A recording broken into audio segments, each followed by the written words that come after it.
Time में आपका स्वागत है। हम पहुंचे हैं जनता के बीच में, जनता का अनुभव आपके साथ साझा करने के लिए। डेरा सच्चा सौदा की तस्वीरें आप मेरे साथ देख सकते हो। यहाँ पर लगातार लेडीज पब्लिक आ रही है। जानते हैं इनसे इनका अनुभव कैसा है। सन डॉक्टर गुरमीत राम रहीम सिंह जिंसा के साथ और उनका समाज में आना, लोगों के बीच में आना कैसा प्रभाव देता है, ये भी बातचीत करके जानेंगे। नमस्कार मैम, आपका शुभ नाम?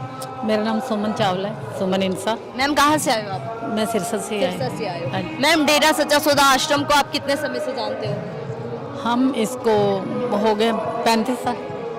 कैसा लगता है मैम यहाँ पर आके, आपको अनुभव कैसा है आपका? दुनिया जान का जो सबसे ज़्यादा सुकून होता है वो मिलता है हमें यहाँ आके।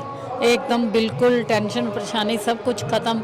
ऐसे लगता है जैसे एक माँ के गोदी में आके एक बच्चा बैठ जाता है, इतना सुकून मिलता है हमें। लेडीज़ को लेकर सेफ्टी कैसी है, सुरक्षा कैसी है? लेडीज़ की सेफ्टी के बारे में हम आपको क्या बताएं। जो यहाँ सेफ्टी है उतनी तो शायद एक लड़की अपने माँ बाप भाई के साए में भी नहीं होगी कि जो यहाँ पे सेफ है। किसी तरह का कोई भी वो नहीं है, हर अलग बना हुआ है। भाई लोगों के लिए, जेंट्स के लिए अलग है उठने बैठने का इंतजाम, बहनों वगैरह के लिए, लड़कियों के लिए बिल्कुल अलग है। तो यहाँ पे तो देखा जाए तो हम आपस में मियाँ बीवी में मिलना चाहे तो गेट के बाहर मिलेंगे। मैम सन डॉक्टर गुरमीत राम रहीम सिंह जिंसा का स्वभाव, नेचर कैसा है? कोई लफ्ज़ ही नहीं है जो बता सकें कि उनका नेचर कैसा है। उनके नेचर के लिए तो कोई ऐसी मिसाल भी नहीं है कि जो हम दे पाएँ। इतने दयालु, इतने शांत, इतने मीठे, एक झलक देखते ही ना उनकी, जब तक कोई उनको नहीं देखता तो नहीं देखता, एक बार जैसे ही उनकी झलक देखें तो अब ना सब कुछ भूल जाता है आदमी। कैसा इंसान भी हो, अगर एक मिनट उनके दर्शन भी कर लेता है ना, उसका सब कुछ ही बदल जाता है।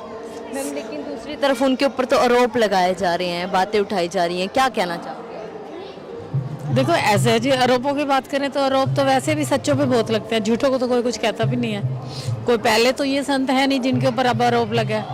आज से पहले भी बहुत लोगों के ऊपर लगे हैं और सच्चों के ऊपर ही लगे हैं।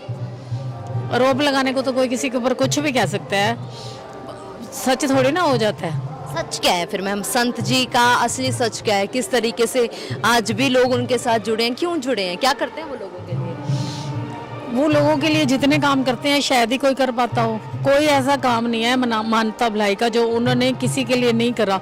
उनके दिल में चाहे कोई छोटा है, चाहे कोई अमीर है, चाहे कोई गरीब है, सबके लिए इतना प्यार है, इतना प्यार है कि कोई ऐसा दुख वो देख ही नहीं पाते। जो भी उनको लगती है समाज में ये बुराई है या ये थोड़ा सा सिस्टम सही नहीं है, तो वो उसके लिए पहले ही हक से आवाज़ उठा देते हैं। और दूसरी जो बात है, वो अपने मुंह से अभी बात निकालते ही नहीं है कि वो बात फल फूल भी जाती है, 100% वो कामयाब हो जाती है। जो आज तक मैंने किसी को भी नहीं देखा। सरकारें इतना टाइम लगाती हैं, इतनी योजनाएं बनाती हैं, तो उसका 10% भी असर नहीं होता।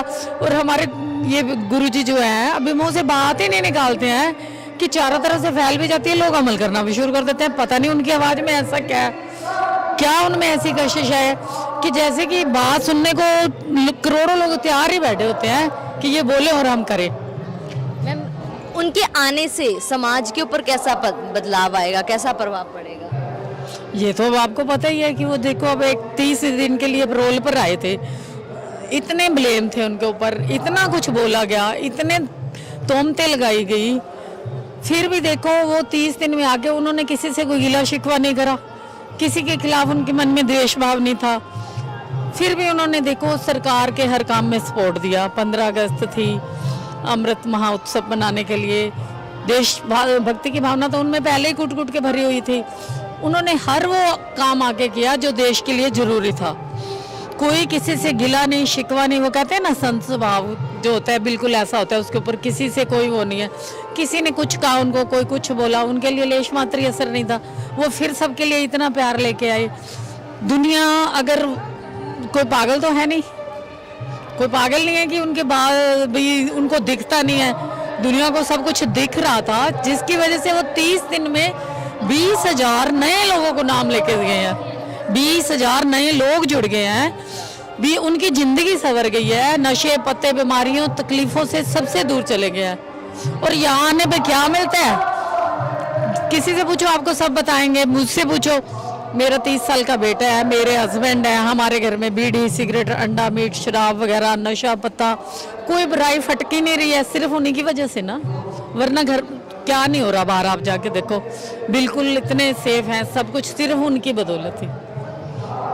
आपको लगता है आज के समय में उनकी ज़रूरत है समाज को? बहुत ज़्यादा ज़रूरत है उनकी, तो बहुत ज़्यादा।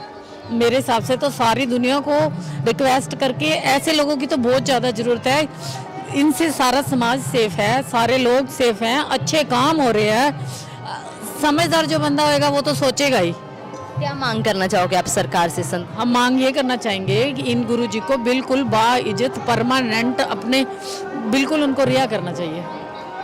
जी बहुत बहुत धन्यवाद। सेंट डॉक्टर गुरमीत रामरहीम सिंह जिंसा की रिहाई की मांग की जा रही है जनता के द्वारा। आप भी देखते रहिए जनता की आवाज़ द फैक्ट टाइप के साथ किस तरीके से जनता बता रही है कि सेंट डॉक्टर गुरमीत रामरहीम सिंह जिंसा समाज हित के लिए काम करते हैं, देशभक्ति के लिए काम करते हैं, देशभक्ति उनके अंदर कूट कूट के भरी हुई है, उसी के लिए वो जनता को प्रेरित करते हैं।